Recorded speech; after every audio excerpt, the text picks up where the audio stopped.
एकादशी कब वैष्णव को करनी चाहिए, कब स्मार्तों को करनी चाहिए, इसको जानने से पहले हम पहले इस बात को जानते हैं कि वैष्णव और स्मार्त होते क्या हैं। तो वैष्णव और स्मार्त को जानिए। वैष्णव जो हैं वो लोग हैं जिन्होंने किसी वैष्णव धर्म के गुरु से दीक्षा ली हुई है, जो सिर्फ विष्णु के अवतारों की पूजा करते हैं या विष्णु की पूजा करते हैं, जैसे रामकृष्ण या अन्य, तो उनको वैष्णव कहते हैं। और स्मार्त जो है वो बाकी सारे ही लोग स्मार्त हैं जो पंचदेव की उपासना करते हैं, जैसे शिव, दुर्गा, गणेश, सूर्य और विष्णु, ये 5 देव की उपासना करने वाले लोग स्मार्त कहे जाते हैं। तो ज़्यादातर लोगों की संख्या स्मार्त में, क्योंकि विष्णु भी हैं तो स्मार्त लोगों की संख्या ज़्यादा है। विष्णु हमारे हैं ही हैं इसमें। और एक अलग संप्रदाय जो सिर्फ विष्णु की उपासना करता है उसको वैष्णव कहते हैं। एकादशी के लिए अक्सर ये भ्रम की स्थिति होती है। लगभग साल में कह लो तो 1 या 2 बार या इससे ज़्यादा भी, कभी 3 बार भी ऐसा हो जाता है कि जब एकादशी आज होगी या कल होगी, या आज वैष्णव की है तो कल स्मार्त की थी। इसको कैसे गणना करते हैं, तो दोनों ही विधियाँ देखो ठीक हैं। जैसे भी स्मार्त करना चाहें और जैसे भी वैष्णव करना चाहें, दोनों का ठीक है। व्रत है, उपासना है, अपनी विधि है, किसी को खराब या बुरा कहने का कोई आशय नहीं है। लेकिन स्मार्त को कब करनी चाहिए पूजा, जब हमारी उदया तिथि में एकादशी हो और पारण हमारा द्वादशी के दिन हो रहा हो, तो हम एकादशी को अपना उपवास करेंगे। पारण हमारा द्वादशी को होना चाहिए।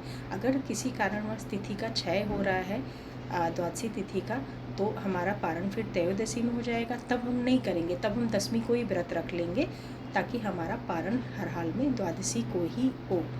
ये एक मोटा मोटा नियम मैं बता रही हूँ, बहुत गूढ़ और बहुत अंदर तक जाके आपको नहीं समझा रही हूँ, क्योंकि मेरा वीडियो देखने वाले बहुत से ऐसे लोग भी हैं जिनको ज्योतिष का कोई ज्ञान नहीं है। तो एक मोटे तरीके से मैंने समझाया कि एकादशी का व्रत अगर आपकी द्वादशी क्षय हो रही है तो हम दसवीं को ही व्रत रख के एकादशी को पारण करेंगे, त्रयोदशी को पारण हम स्मार्त लोग नहीं करेंगे।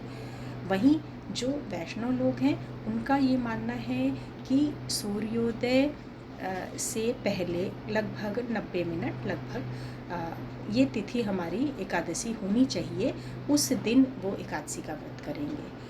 तो उनके लिए वो भले पारण उनका त्रयोदशी में हो जाए, लेकिन वो व्रत उसी दिन रहेंगे जिस दिन सूर्योदय से पहले से तिथि चली आ रही है, वो भी लगभग 90 मिनट पहले से तिथि एकादशी की चली आ रही है, तभी वो व्रत रहेंगे। पारण उनका भले ही त्रयोदशी को हो जाए,